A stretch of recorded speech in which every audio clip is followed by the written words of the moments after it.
পলাশবাড়ী উপজেলার ৫ নং মহাদেবপুর ইউনিয়নের ছোট ভবনপুর খন্দকারপাড়া হিফজুল ফাউন্ডেশনের উদ্যোগে এক বিরাট হিফজুল কোরআন তেলাওয়াত প্রতিযোগিতা অনুষ্ঠান 2024 অনুষ্ঠিত হয়। প্রতিযোগিতার মধ্য দিয়ে আমার এই কমলমতি হাফেজ ভাইদেরকে উৎসাহ করেছেন এবং আপনারা অব্যাহত রাখবেন এবং এর চেয়েও যেন বেশি করে ভালো করে আগামী বছরে আমরা যেন করতে পারি। এবং পাশাপাশি আজকের এই হিফজুল কোরআন প্রতিযোগিতার মধ্য দিয়ে আপনারা যে কথাটি আমাদের কাছে এখানে উপস্থাপন করেছেন, কিছু গরিব অসহায় মানুষ আছে 60 থেকে 65 জন লোককে আপনারা পবিত্র ঈদুল আজহার মধ্যে আপনারা কিছু খরচ বহন করেছেন এবং আগামী পবিত্র ঈদুল আজহার মধ্যে যাতে আমরা যেন 200 পরিবারকে যেন 2-1 মুষ্ট যেন মাংস দিতে পারি, তারা যেন পেট ভরে খেতে পারে, সে একটি যে আয়োজন করেছেন আমি মনে করি ভালো একটি আয়োজন করেছেন। যারা অন্তবিত্তশালীরা আছেন তারা যৌথ মিলে আজকে আপনার ছোট ভগবানপুর খন্দকারপাড়ায় হিফজুল ফাউন্ডেশনের উদ্যোগে আপনারা প্রতি বছরের আগে একটি করে পরিবারের কাছে যতটুকু আর্থিক সহযোগিতা পান, এই সহযোগিতার মধ্যে 2-4 গ্রামের মধ্যে যারা গরিব অসহায় মানুষ আছে তাদের মধ্যে মাংস বিতরণ সহ একটু চালের ব্যবস্থা যদি করে দেওয়া যায়, সেই অংশীদারিত্ব আমিও যেন হতে পারে, সেই ব্যবস্থাটুকু আপনারা করবেন। এবং আজকের এই অনুষ্ঠানে আপনারা যে উদ্যোগ গ্রহণ করেছেন, আজকের এই অনুষ্ঠানে আপনারা যে প্রতিযোগিতা অনুষ্ঠান হবে, সেই প্রতিযোগিতা অনুষ্ঠানের যারা শ্রদ্ধাভাজন আমাদের মাওলানা সাহেবরা আছেন তারা সঠিকভাবে যেন সঠিক স্থানে যারা প্রতিযোগিতায় প্রথম, সেকেন্ড, থার্ড যারা হয় তাদেরকে যেন এটা পুরস্কারের মধ্য দিয়ে যেন উৎসাহ দেওয়া হয়। এবং তার যারা হয়তো বা প্রতিযোগিতা থেকে যারা পাবে না তাদের মন খারাপের কিছু নাই, এটা একটা প্রতিযোগিতা থাকবে তাদের মধ্যে, তারাও ভালো কিছু করার জন্য চিন্তা থাকবে। এই আশাবাদ ব্যক্ত রেখে আজকে আমাকে 2-1টি কথা বলার সুযোগ করে দেওয়া হয়।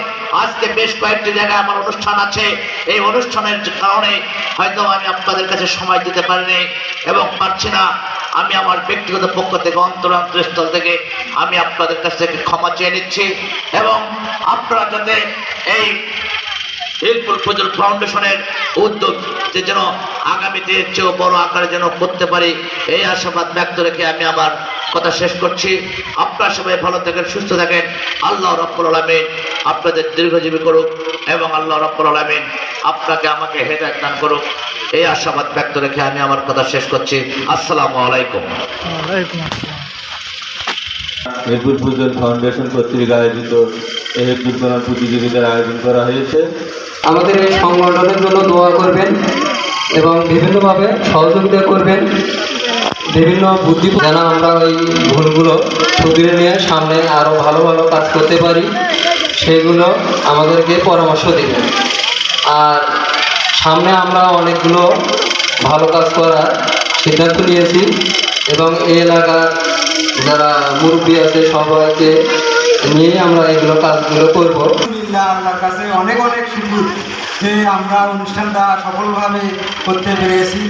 আর হচ্ছে আমাদের যে সংগঠনটা এটা হচ্ছে ইসলামিক জিনিস নিয়ে আর কি করা, তো সামাজিকমূলক বিভিন্ন কার্যকলাপ নিয়ে আমরা এলাকাবাসীকে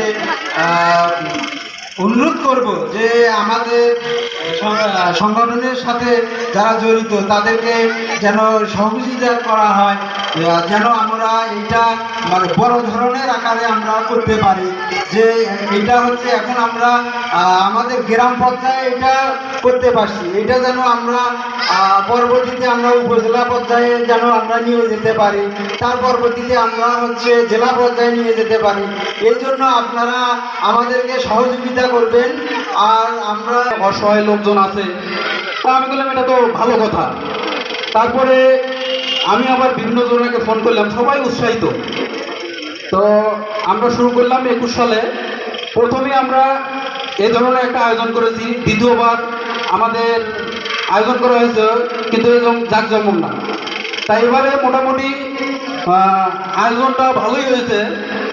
তো এই আয়োজনটা আরও জাঁকজমকপূর্ণ করার ক্ষেত্রে আমি আমাদের অত্র এলাকার যারা দানবান তারা হয়তো আমাদেরকে এই সংগঠনটাকে যদি কিছু দান করে তাহলে আমরা আরও অগ্রসর হতে পারবো। বিশেষ করে আমাদের এই সংগঠন